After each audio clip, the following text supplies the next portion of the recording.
Hello guys, আমি আপনাদেরকে দেখাবো কিভাবে নিজের ফোন থেকে স্ক্রিন রেকর্ডার ডাউনলোড করে স্ক্রিন রেকর্ড করবেন। প্রথমে আমরা প্লে স্টোরে যাব।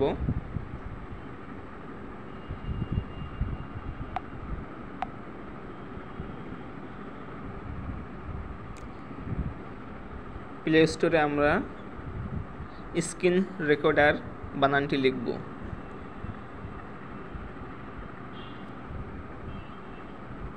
আমরা স্ক্রল করব।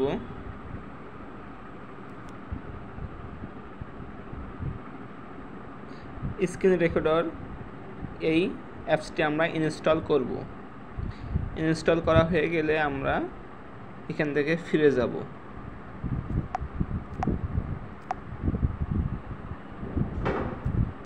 আমরা অ্যাপসে যাব।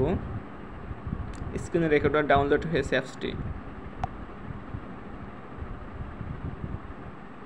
আমরা সেটিংয়ে যাব। সেটিং থেকে স্ক্রল করে নিচের দিকে নামবো। কাট ডাউন অপশনে যাব। এখানে 3S 5S 10S দেওয়া থাকবে, আমরা অফ করে রাখবো। আমি নিজেই আগে থেকে ডাউনলোড করে রেখেছি এবং সিলেক্ট করে রেখেছি অফ, আপনাদের দেখানোর সুবিধার্থে। আমরা এখান থেকে বের হয়ে যাব এবং